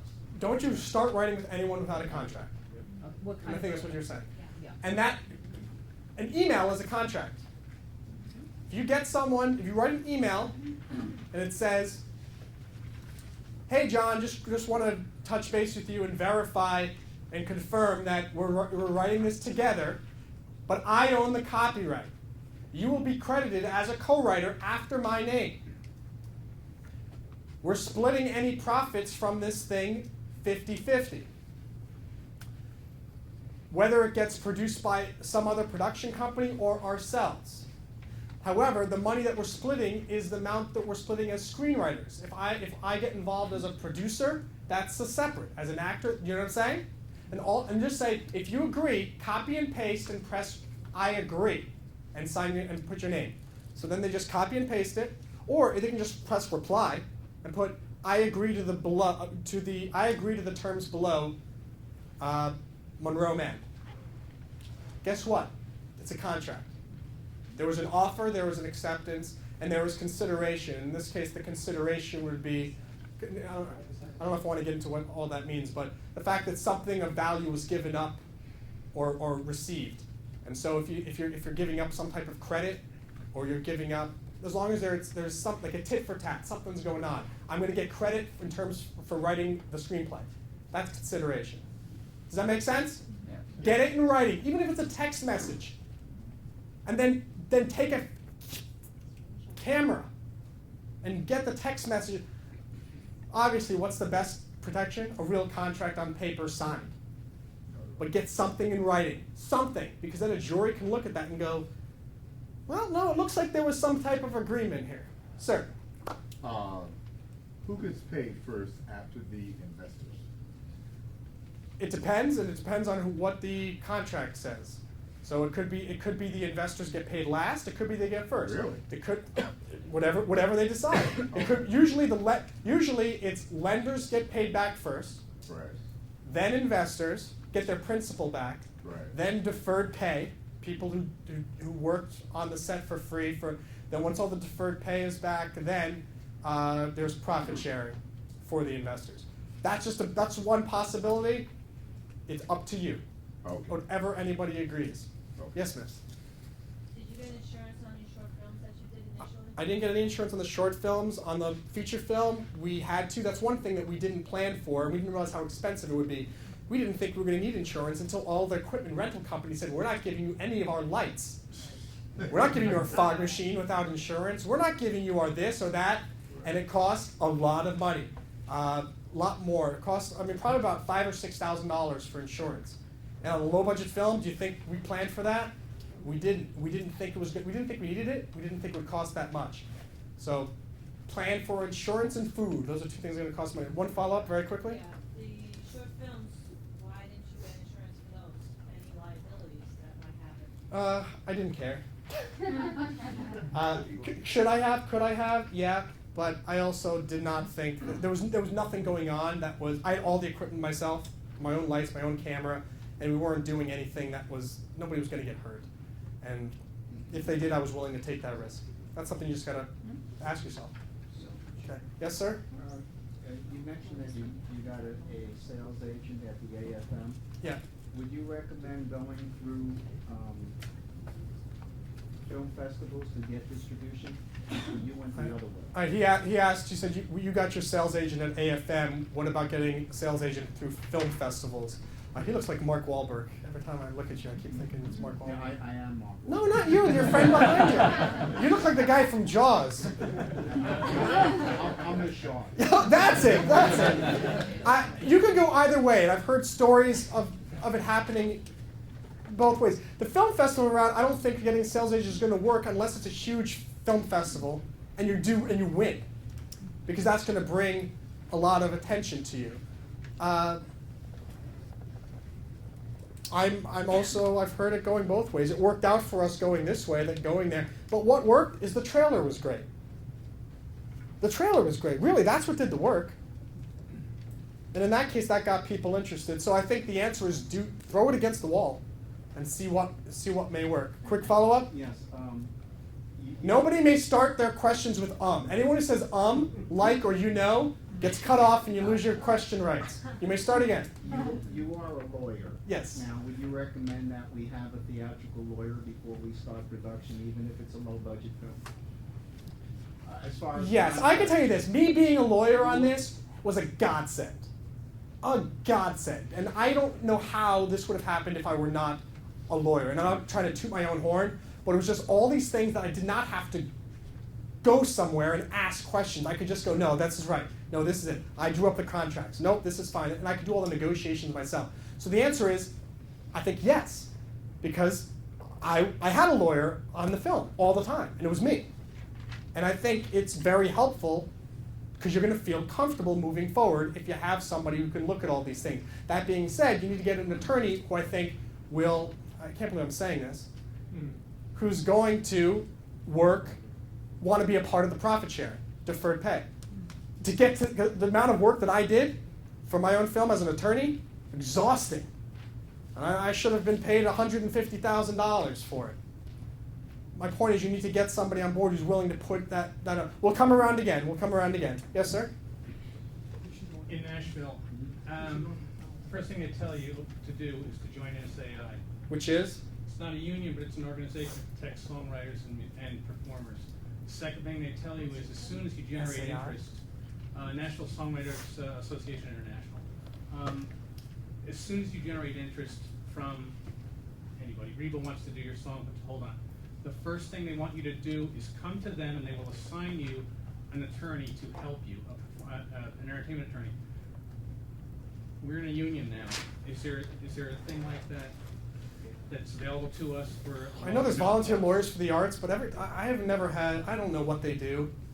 And I don't know how helpful they are. And I know they don't get involved with a lot of things. So the answer is I don't know. And now that it's SAG-AFTRA, maybe there's going to be more of that type of thing. Go ahead. I'm on the board of SAG-AFTRA. The union does not offer you legal help for a personal project. The legal work that the union will give to you is if you have a problem with an employer that was a SAG-AFTRA signatory. So it's a SAG-AFTRA low-budget contract. And you're not the producer. If you're an actor hired under No, what if you're the producer? No, they're not going to help the producer. They're here to represent and help the actor. Okay. The actor member, not a producer. I just want to share something with anyone who's watching from the SAG board on this video. Please make it easier for SAG members to be in their own films that they produce without having to go through the rigmarole of paying themselves. I think it's a travesty that SAG is forcing me to pay myself to be in my own movie. The whole purpose of SAG is to protect me as an actor, not to force me to use the limited funds that I have to pay me and then put that money right back into the film through a big old paper trail, which is what I had to do. I love you, SAG, but please, you got to help those of us who are trying to produce our own projects. That deserves another round of applause. Question is, For your short films, yes. did you set up an LLC or an S Corp or C Corp? No, I didn't. Is it helpful? Only if you're scared about liability. You sign up an LLC. S-Corps aren't recognized in Manhattan. LLCs, if you did that, all it means is if you get sued, then your house is not going to get taken. If you have no assets, there's really no point in setting up the LLC. If you don't have a home and a house and this and that, it's like big deal. They sue you and they find out you have nothing. What's the deal? So, yes, sir? You started with we'll come back to you. Yes, miss? I've written a 3-page silent film. Okay. I expect that it will be quite short. I have a friend who... But you didn't start with it, so I'll let it slide. Nope. I have a friend who has an HD camera. It doesn't require sound recording. I don't expect that it's going to require a lot of lighting. What expenses should I be expecting for a 3-page film? It's usually a page a minute, so it's going to be 3 pages. It's going to be about probably 3.5 to 4 minutes when you're done editing, typically. And I'd plan, if you can, 3 to 4 days to shoot it, 5 days if you can, just so it's not, give yourself time if it's your first project like that, and make sure the food is good for your cast and crew. Sir? You wear a lot of hats on the set, so how do you support yourself mentally, like an actor? I didn't. It was terrible. It was very, very difficult, and Ronnie and I laugh about it now going, whoa, we totally took on too much. At the same time, we had to, because that was all we had available to us. We couldn't hire, we had to do a lot of those roles. The key is pre-production. If we had done better pre-production, I wouldn't have been up at 2 in the morning when there's a 6 a.m. call going over the shot list with my two other co-directors and the DP. If we had done better pre-planning, we wouldn't be negotiating with the caterer the day before the first day of shooting. So that's what, you can wear lots of hats, and I don't regret or think, oh no, I shouldn't have done that. The only thing we should have done differently is planned it better so that Ronnie and I would not be running around with 5 hats every single day. Yes? So why didn't you get somebody like me, like a first AD or second AD? Okay. We did. We had first AD, we had second ADs, we had production manager. They were there and they did a brilliant job. But at the same time, but here's the thing, they were doing their thing. I was wearing the director hat, co-director hat, co-writer hat, the actor hat, plus the what's the other? Producer. And so my job as producer was making sure that the first AD and the production manager were doing their thing. Meanwhile, someone's going, Monroe, one of the actors is going, Monroe, can we practice lines? It's like, oh! Ronnie and I did not know any of our lines during the entire film. It was terrible. And we're the most unprepared people on the set. Everyone else was all professional. We're like, line, script, line, cut, line. Yes, miss. Okay, if you, with the wakeboarding project, had you known that you didn't have the track record, how would you, like, if you were aware of that, how would you handle, do you put somebody in your place to because I'm sort of in the same situation. The writer and I didn't write it, but we're kind of a team and I'm helping produce, and we don't have the track record, but we do have some things in place that are bigger than us, and so we don't want to make that mistake. So what do you do? Summarize that in 10 seconds, just so I understand. How would you have handled the wakeboarding project? Now, knowing what I know now? If you knew you didn't have the track record, would you put someone in your place to speak? Would you have called yourself something different? I would have had to have gotten someone else to be the director, who's already done 3 feature films.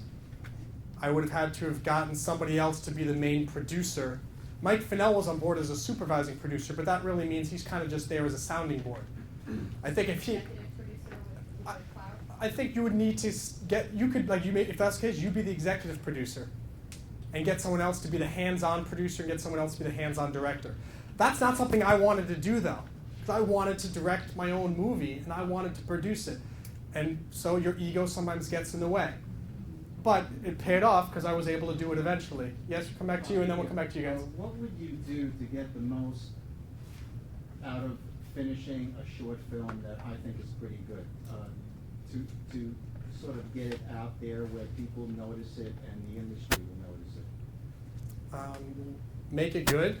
Well, that's already done. It's got to have a great marketing campaign. Putting it on YouTube is great, but you got to get people buzzing about it. Why do we have I can't believe we have 57,000 views of this trailer. I don't know. We're not even doing anything. It's just doing it on its own, and maybe because of the name, Stephen King. Yeah. Maybe because of the fact. Who knows? But the point is, like, you've got to just throw things up there and hope that it does well, and hit or miss. I've done 50 videos that have gone nowhere. You, sir, and then you, miss. Do you have a rule of thumb when it comes to budgeting or a budgeting approach to your various projects? Mike Fennell once told me it's going to take 3 times as much money as you think, or he said twice as much money, and it's going to take twice as much time. So that if you think about that, put your budget together, and then double it. Put your budget together as accurately possible, and then double it. That's what your rule of thumb should be. Miss in the back, and then we'll come to you, sir, and then you. Yes? Hi, my name is Louise. Throughout all the production phases... I can't hear you. Can you hear me now? I'm Louise. Hi, Louise. Hi. Throughout all the production Her name was Louisa. Throughout all the production phases, is it safe to say that you should never take a break? You should never take a break? Yeah, as like, the executive producer or producer of What do you mean a break? a project. Like, I feel overwhelmed or... Oh, I cried about 4 times. I had 2 nervous breakdowns, and I'm not joking. You'll talk to people. And I fell in love with my co-star and told her that the second day of shooting. Not a good idea. That's your number 1 lesson. If you're the producer and the director and co-star, don't you dare tell your actress that you're in love with her and want to date her, especially when she has a boyfriend. Making things very awkward. But the answer to the question is, I don't even know what your question was. I got Sleepless distracted. nights. Like, should you ever take a break throughout all the production phases? I Pre-production. mean, do we take days off? Yeah. Yeah, absolutely. We had to put days off in. Did I really have any days off? No. Yeah, you, But- not everyone else. There should have been a lot more days off. There should have been time for me to sleep. And again, pre-production. I shouldn't have been up at 2 a.m. doing shot lists and then being asked to get up at 6 a.m. for call time to go to makeup. That's just crazy. Shot list should have been done months ago. And we should have made the shoot a little bit better so that I don't have to get up at 6. We could get up at 8 o'clock, 9 o'clock.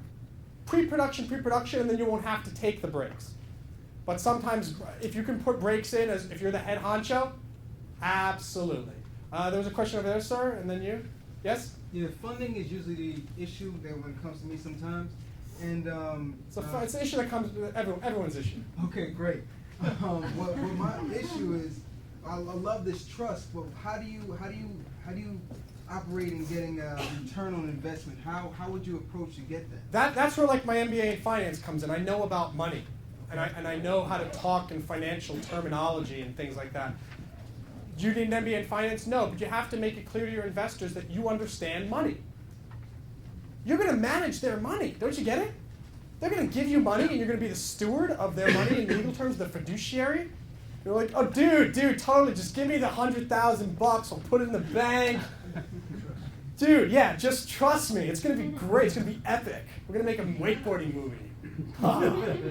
Yeah. I mean, that's not going to work. It's got to be, the investment would be $100,000. We'll put it into an escrow account until we start shooting. I'll provide you with a detailed shooting schedule and a detailed budget. If necessary, you can countersign the checks. I would prefer that you trust me as the producer because it'll really slow things down if you have to approve every purchase, this or that, blah, blah, blah. You understand what I'm saying? All of a sudden, someone hears that, they go, maybe this person knows about money. And people will trust you more if you tell them, be prepared to lose it all. It's odd. You think that would scare people off? Guess what? It shows that you're not a shyster. It shows that you're being honest. Because guess what? In any movie, there's a very likelihood you could lose it all.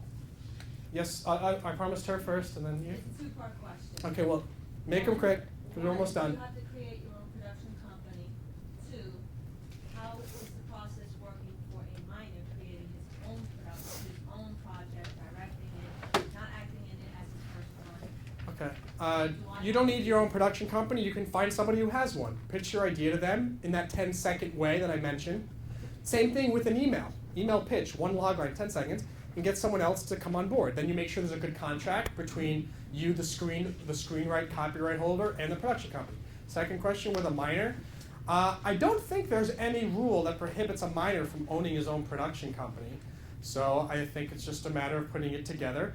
I know there are a lot of companies like those Mary-Kate and Ashley. They weren't 18 when they started their empires and stuff like that. Can I be his producer then? Of course you can. Of course, absolutely. Not having to have a production company. I think, is this for you? Yeah. I would not. Is this your mother? You better make sure there's a contract because stage moms are notorious for ruining. I'm telling you, she's not looking out for your best interest. She's looking out for her best interest. And she thinks she's going to make money off your hair.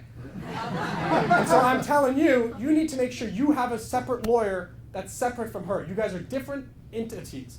She's looking out for you as your mom, but now you're in the business and you're business partners. You need your own lawyer. Do you understand me? Do you understand? Look at me. Don't let her tell you how to run your career. She's your mom and you listen to her and you respect her. Otherwise you're going to be working your butt off and she's in Malibu somewhere. You're drinking a pina colada. Question. We're done, right? Yes. Okay, last question. Coming to McDonald's. The questions continue. Where does the origin and the term come from for wakeboarders? For wakeboarders. It's an anticlimactic question. It has nothing to do whatsoever with producing. He wants to know, where does the term wakeboarding come from? Well, ladies and gentlemen, like all board sports, the term in front of it determines what type of board sport it is. Skateboarding is you're skating on the ground. Okay, snowboarding, you're skating on the snow. Wakeboarding, you're behind the wake of a ski boat. and you flip in the air, and it's wonderful. Thank you very much, ladies and gentlemen. And I'd love you all to come to Mickey Dickies. It's really great. We have fun. And if you don't come, feel free to keep in touch. Send me an email. Find me on Facebook, Monroe Mann. And we're up on, dudes. Oh, the raffle! Here, everyone heads up. I'm just going to toss them. Keep your heads up.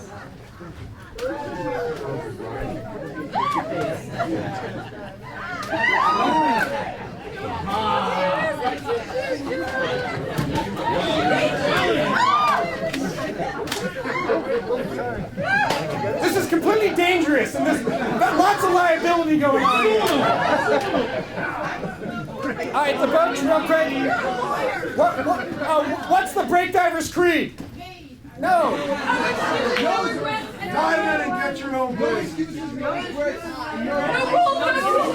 Good job. Okay. Instead of meeting people, guerrilla networking is what? They're meeting you. They want to meet you. Okay, what's the name of the most amazing time management book on the planet? Time management. The blonde girl over there, she's enthusiastic. Whoa, okay. What's the most amazing book on how to become a superstar in show business? I guess that means one for everyone. You have a nice smile. We'll give that to you. And whoever can grab this first, quick. All right, thank you.